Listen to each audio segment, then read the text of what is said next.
Good afternoon, everybody. Good afternoon. How are we? Good? Good. President Trump is saddened and outraged over the brutal murder of two Israeli embassy staff here in Washington, D.C. last night. Yaron Lashinsky and Sarah Milgram were a beautiful young couple. In fact, we learned that Yaron was planning to propose to Sarah next week in Jerusalem. Yaron's father, Daniel, spoke about the young couple's devotion for one another this morning. He said, "They were in love, one for the other. The embassy told us they were like a star couple at the embassy. I never expected something like this. He had his whole life before him." These words, especially every parent knows, are heart-wrenching. The evil of anti-Semitism must be eradicated from our society. I spoke to the Attorney General this morning. The Department of Justice will be prosecuting the perpetrator responsible for this to the fullest extent of the law.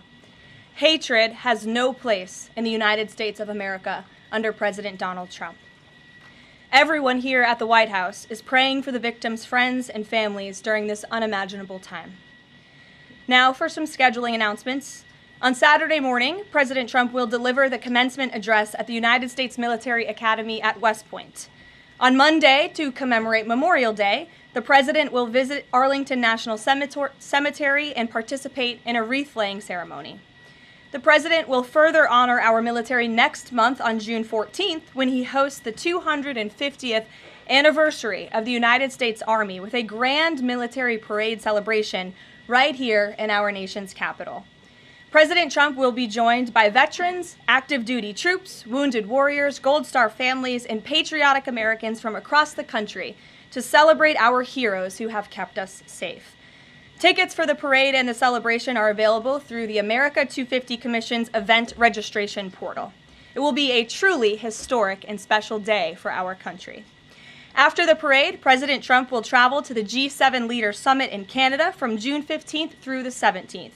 We will be sending additional logistics information out after the briefing. Last night, Republicans in the House passed the One Big Beautiful Bill Act, the most significant piece of legislation in years. There were a lot of good faith negotiations in the Republican conference leading up to the final passage, but as always, President Trump came in at the end to bring all sides together and get this deal done. This One Big Beautiful Bill will implement President Trump's Make America Great Again agenda by delivering the largest tax cut in American history for middle-class families, the working class, and small businesses. The One Big Beautiful Bill fulfills President Trump's promises of no tax on tips, which was applauded today by the CEO of Uber, no tax on overtime, a Made in America auto tax break, Trump savings accounts for newborn babies, and substantial tax cuts for our amazing seniors' Social Security benefits. The One Big Beautiful Bill will permanently secure the border by delivering the largest border security investment in history, funding at least 1 million annual removals of illegal aliens to carry out the largest deportation campaign ever, finishing the Trump border wall, and giving pay raises and bonuses for our incredible ICE and Border Patrol agents. The One Big Beautiful Bill protects the Medicaid program and its benefits for the most vulnerable Americans that the program was designed for, by kicking off 1.4 million illegal aliens from receiving benefits and implementing common sense work requirements for able-bodied Americans. The One Big Beautiful Bill also helps get our fiscal house in order by carrying out the largest deficit reduction in nearly 30 years with $1.6 trillion in mandatory savings. Every single Democrat in the House of Representatives who voted against all of these common sense and massively popular policies.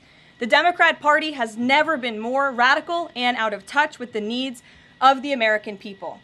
The One Big Beautiful Bill is the final missing piece toward ushering the golden age of America. The Senate should pass this as quickly as possible and send it to President Trump's desk for a final signature. After today's briefing, President Trump will hold a Make America Healthy Again event alongside Secretary Kennedy and several other cabinet secretaries to unveil the Maha Commission report.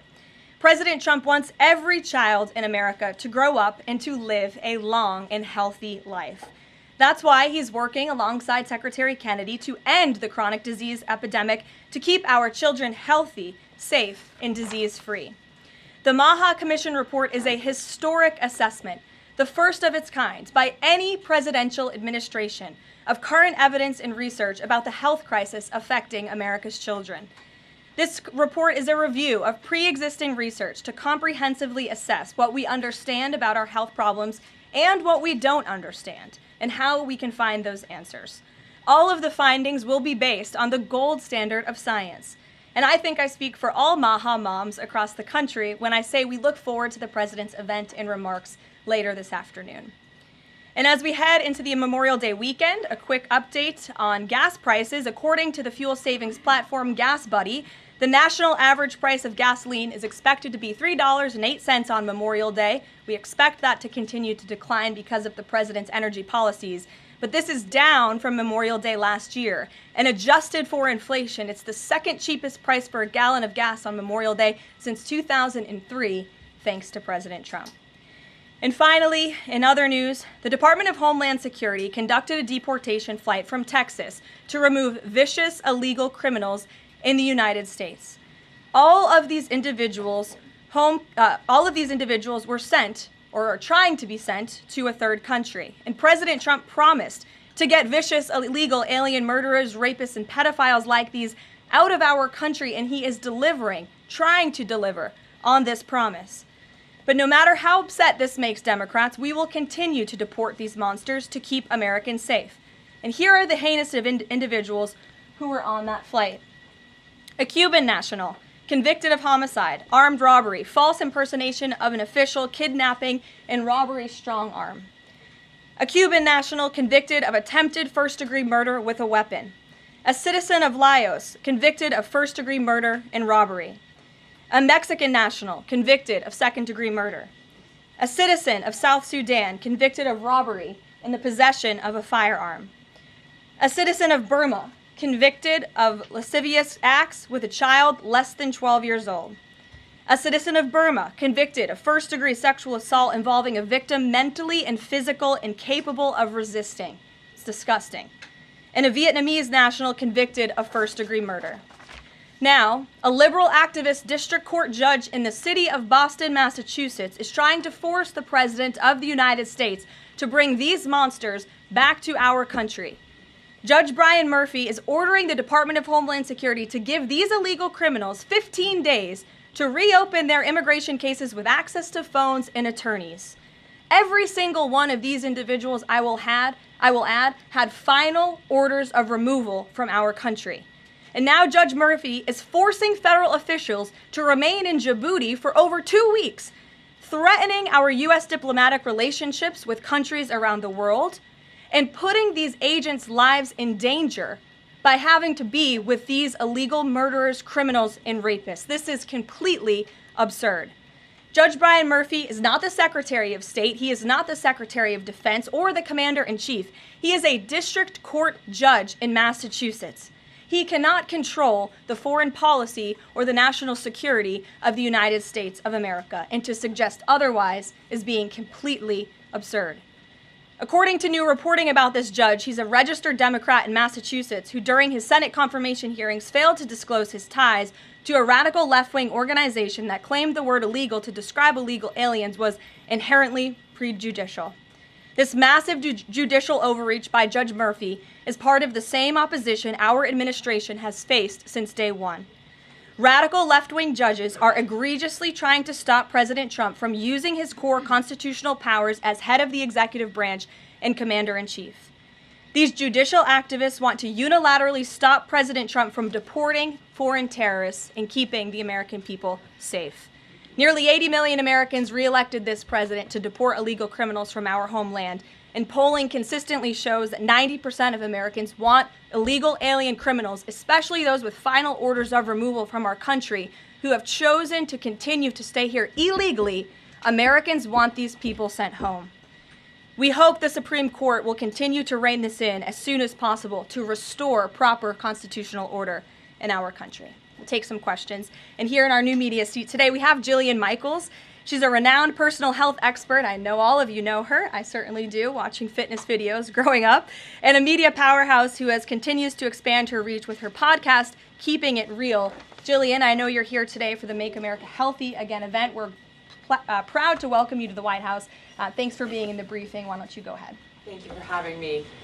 As a Maha mom yourself, how do you interpret the significance of this report in terms of delivering measurable health improvements for Americans and their kids, and what specific actions does the administration plan to take in response to it? Sure. Well, thank you for the question. And again, thank you very much for being here.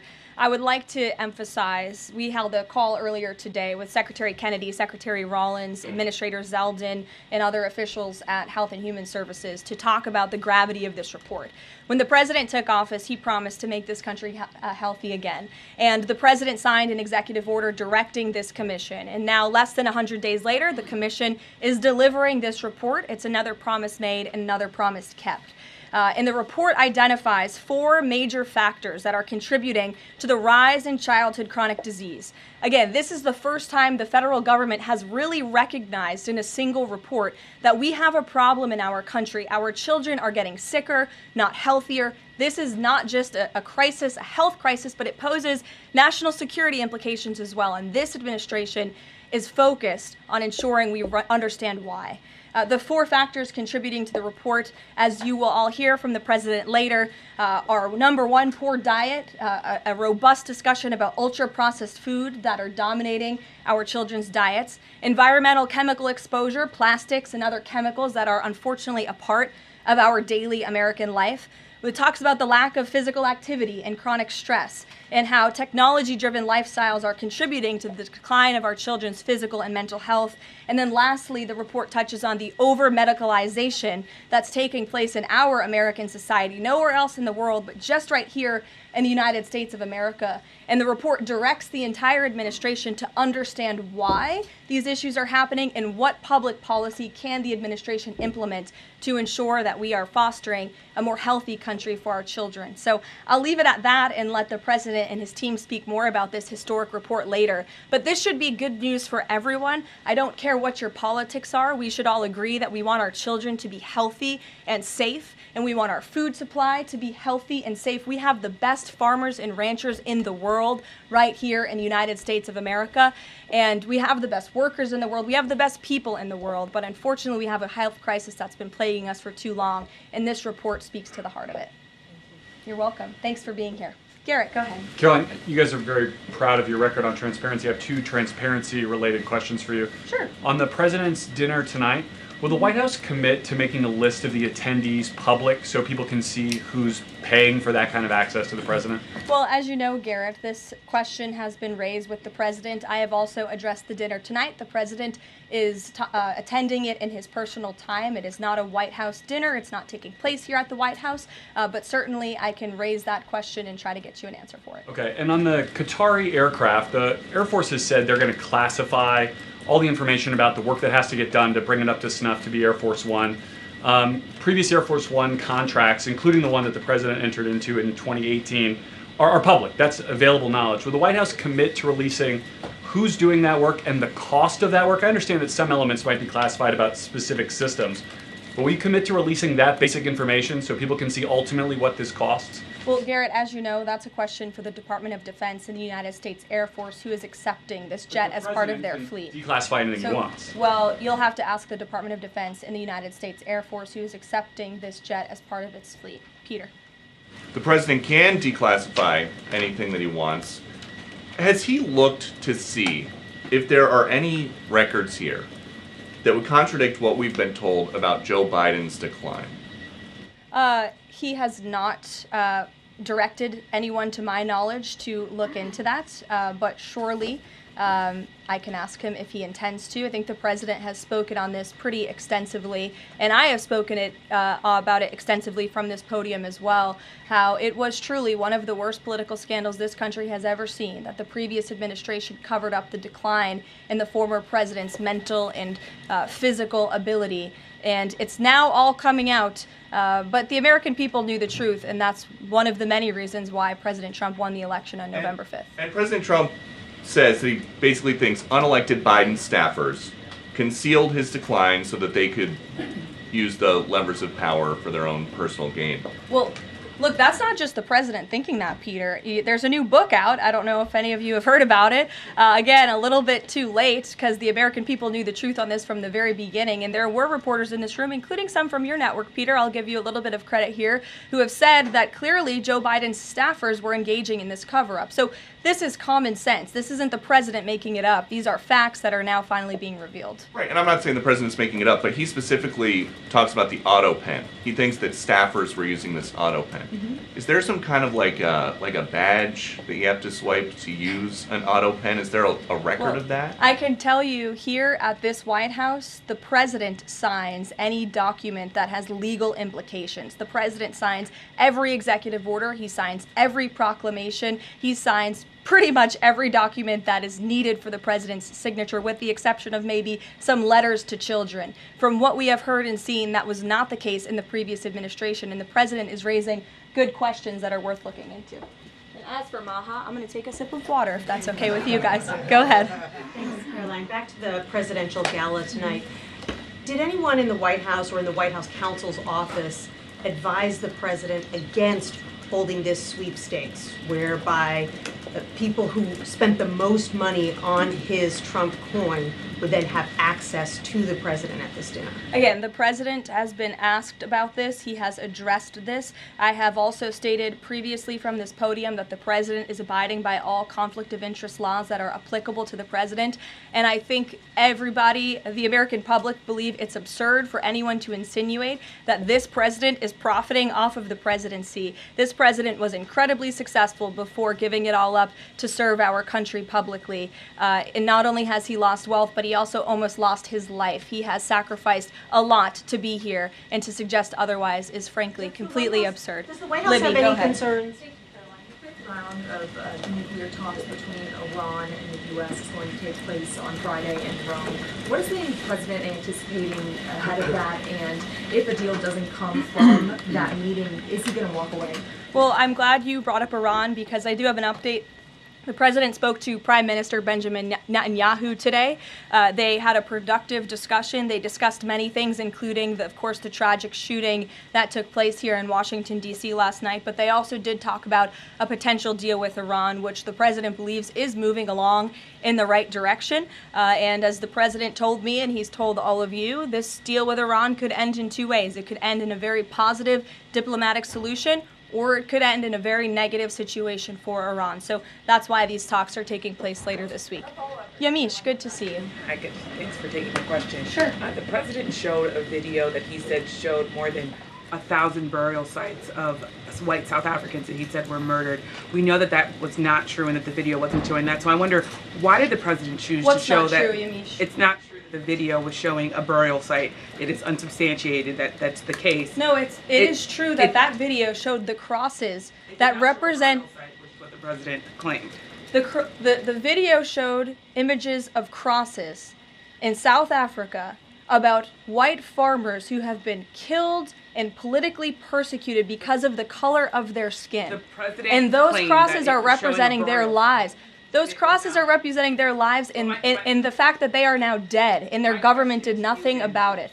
Are you disputing that there's no... I'm disputing the fact that the video showed what the president claimed it showed, because it did not show that. But even more, what I'm asking you is who at the No, it White did House... show that. It who at showed the white crosses representing people who have perished because of racial House persecution. verifies the videos that the president shows, and what protocols are in place when there's unsubstantiated information being put out for the world and world leaders to Yamish, show? what's unsubstantiated about the video? The video shows crosses that represent the dead bodies of people who were racially persecuted by their government. In fact, the Associated Press, of all places, has a picture of that very monument, and the caption from the Associated Press is, "Each cross marks a white farmer who has been killed in a farm murder." So it is substantiated, but it's not just by that video and the physical evidence that everybody saw on display in the Oval Office, but also by another outlet in this room, the Associated Press. So you should take it up with them if you believe the claim is unsubstantiated, and that's a ridiculous line of questioning. John, go ahead. Go ahead, Thank John. you, Caroline. The big, beautiful bill now goes to the Senate. Does, yes. A lot of the Republican senators have promised amendments that will water this thing down dramatically. What is the president's level of tolerance for their amendments to water it down, and what will be the action taken for some of the amendments that the president does not want? Sure. Well, the One Big Beautiful Bill is named the One Big Beautiful Bill for a reason, because it is a one big beautiful bill that encompasses just about everything this president could want for the American public. It delivers on so many of his core campaign promises. So surely we want to see those campaign promises signed into law. And as the president put in his Truth Social post this morning, and as he said to me, we can celebrate this past the House for a couple of hours, but now it's time for the Senate to get to work. The president has a great relationship with Senate Majority Leader Thune, and of course so many friends on the Senate side of the Hill, and he's expecting them to get busy on this bill and send it to his desk as soon as possible. Phil. Thank you. Given that the president said the other day the SALT cap, we don't want to benefit Democratic governors, if the Senate was to reduce that SALT cap or make any type of changes, would he support that, or is this a situation where done is beautiful and he just wants to pass it? Well, look, it's a hypothetical question, obviously. Negotiations.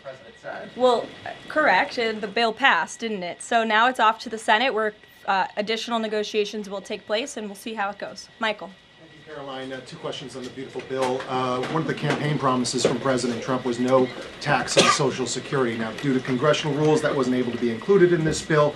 How does the president plan to follow through on that campaign promise? Well, this bill did address taxes for our seniors. It actually allows them to take off significant money from their Social Security payments, get more money back, I should say, put more money in their pockets for various reasons. So this bill delivers on that promise. That's the view of the White House. Secondly, you had two Republicans last night that voted against this bill, Congressman Massey and Davidson.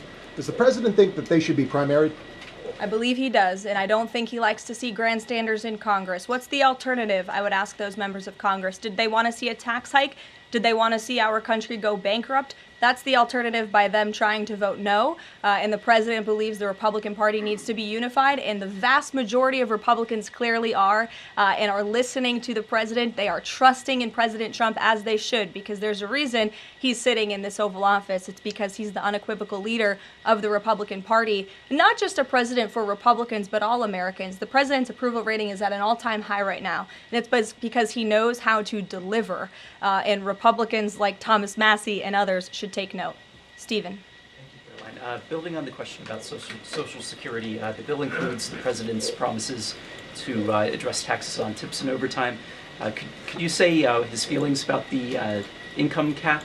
Is he satisfied where that landed? And also on a different matter, can you comment on the investigation that the Justice Department has into Andrew Cuomo? As for the first question, the president is clearly satisfied where the bill landed because it passed. Again, now it has to go to the Senate, so changes could certainly be made. As for your second question, I would defer you to the Department of Justice. Christian. Yeah, thanks, Caroline. Can you explain the decision to totally shake up FEMA leadership just a week before hurricane season?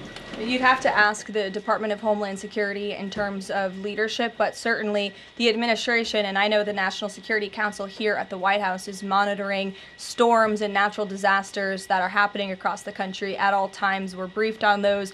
The administration is briefed on those, and Secretary Noem is leading that effort for sure. Switching gears, Caroline. Yeah, just following up on Warren Davidson, I wanted to read you his quote that he posted online. While I love many things in the bill, promising someone else will cut spending in the future does not cut spending. Deficits do matter, and this bill grows them. Why should that get a Republican primary? This bill saves $1.6 trillion for the American taxpayer. It saves more than any bill that has ever passed Capitol Hill has. In fact, by double. The next bill saved $800 billion. This bill saves $1.6 trillion. So this is a very good bill for the American people, the American taxpayer. And I believe, as an outlet put it with a headline this morning, it might have been Politico actually, they wrote that the American people are going to be flush with cash when this thing is signed into law. And that's a good thing for American taxpayers. Sure, go ahead.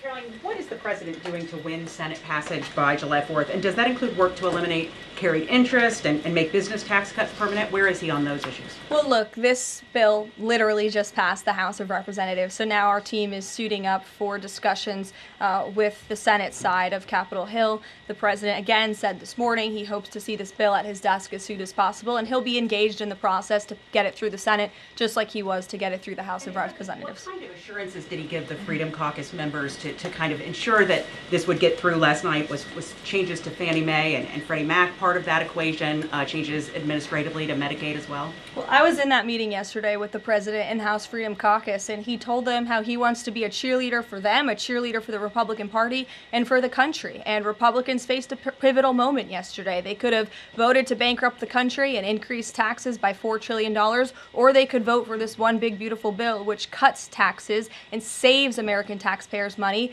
And he put that proposition before them, and clearly they heeded the call because the bill passed last night. Sure. Karoline, so on the or this morning, rather.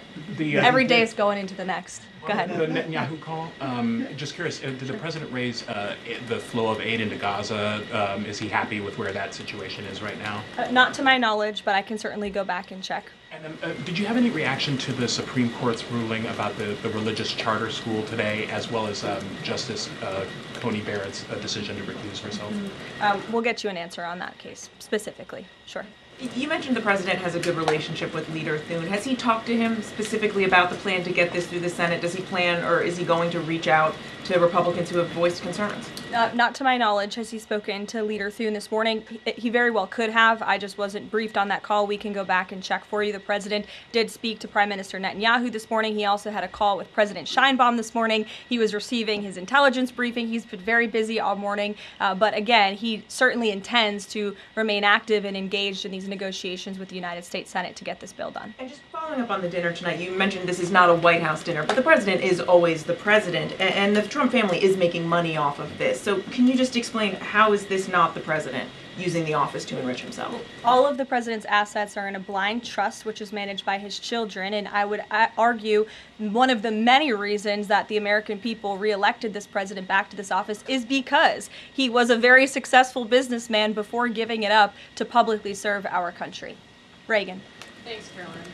Last week, the president told Brett Baer that he trusts his people, but thinks that the official narrative on his assassination attempts are, quote, a little bit odd. FBI Deputy Director Dan Bongino said days later that there's no conspiracy to find, and as he put it, quote, the there that you're looking for is not there. My question is the president personally satisfied with the investigations into the attempts on his life? And does he agree with Deputy FBI Director, or does he think there's more to it? Well, in the lead up to your question, you answered your own question with the president's own words, and I'll leave it at that. Sure, go ahead, Haley. Thank you, Caroline. Haley, go ahead. Oh, thanks. I wanted to follow up on his call with Prime Minister Netanyahu in his effort to reach a deal with Iran. Does he feel like he has the Prime Minister's support in this effort at this point, or did the Prime Minister raise concerns to him in this conversation? I won't get further into the private discussion between the president and the Prime Minister, but surely they have a good relationship, one that's built on transparency and trust. And the president has made it very clear to not just Prime Minister Netanyahu, but also the world, that he wants to see a deal with Iran struck if one can be struck. He does not want to have to take the latter option, the more severe and negative option. He wants to see a deal. The president is a deal maker, and he believes strongly in diplomacy, and he's made that clear to the Prime Minister, but also to all of you and, frankly, the rest of the world. Mary. Thank you, Caroline. Two questions, one on the terror attack last night and then another on the big, beautiful bill. Do you or President Trump have a message to politicians like Ilhan Omar, who only this morning explicitly avoided condemning this act of terror? It's despicable. And frankly, we have seen a rise in anti-Semitic protests, of pro-Hamas protests, of terrorist sympathizers. We saw them on our college campuses, and we've seen the Democrat Party turn a blind eye and in some cases actually embrace such anti-Semitic illegal behavior. And that's why this administration has done more than any administration in history to crack down on anti-Semitism. As you know, in January, when the president took office, he signed a new executive order to combat anti-Semitism. He created a commission focused on doing just that. The Justice Department announced their task force as well. The Secretary of State, Marco Rubio, has revoked thousands of student visas from campuses where these pro-Hamas terrorist campus agitators and violent protests took place. And we've also withheld funding from those very campuses as well in an effort to combat anti-Semitism. So the president's made it very clear that such hatred will have no place in our country. Thank you. And then on the big, beautiful bill, I know there's a provision that the House included that defunds Planned Parenthood, not only because of the fact that it's the nation's largest abortion provider, but also because it's, I think, the biggest distributor of transgender hormones right now, even to minors, according to Live Action. So is the president committed to making sure that provision stays in the Senate? The president has maintained a very clear commitment to ensuring that this administration and the American people's tax dollars are not funding any institution. That includes hospital systems that are funding the chemical castration and mutilation of children. We're not going to tolerate taxpayer dollars going to such efforts. Sure. Thanks, Caroline. You mentioned at the top of the briefing that the migrants were to be sent to a third country. I was just wondering, could you share any more on, which countries the administration has struck these agreements with, and what that agreement with South Sudan specifically looks like?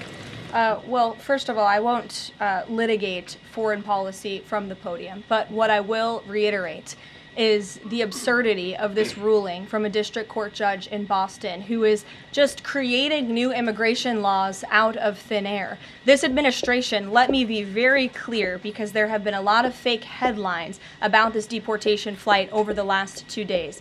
This administration has complied with all court orders. And the individuals whose names I just revealed and whose criminal histories I just spoke of that are on this flight, every single one of them had a final order of removal from our country. In fact, one of these violent illegal criminals had a final order of removal given to him in 1999. It's 2 years after I was born. This individual, this criminal, has been living in our country for an entire generation. And now we have a district court judge who is trying to tell the president and the Secretary of State and the Secretary of Homeland Security that an illegal criminal murderer who's been hiding in the shadows in our country for nearly 30 years cannot be deported from United States soil. That not only is undermining our entire immigration system, but it is also undermining our diplomatic negotiations with countries around the world. How are countries on this earth supposed to trust the United States government in these good faith diplomatic negotiations when these countries accept these repatriation flights? How are they supposed to trust us if we have radical district court judges who are going to say, no, you can't do that? And now these illegal criminal murderers and rapists have to sit in Djibouti with our ICE agents who now have to sit there for more than 2 weeks without the proper resources. This judge is not only undermining our immigration system, undermining our foreign policy and our national security, but this judge is undermining the safety of the ICE agents who are putting their lives on the line to remove this list of illegal criminal terrorists. It's truly despicable what's happening in our court system, and the president and this administration hope that the Supreme Court will do what it needs to do to rein in these liberal activist judges. And the Supreme Court has already said it is well within the president's purview to dictate foreign policy, and a radical district court judge should not be getting in the way of that. We'll see you all later at the Maha event. Thank you. Thanks, Caroline.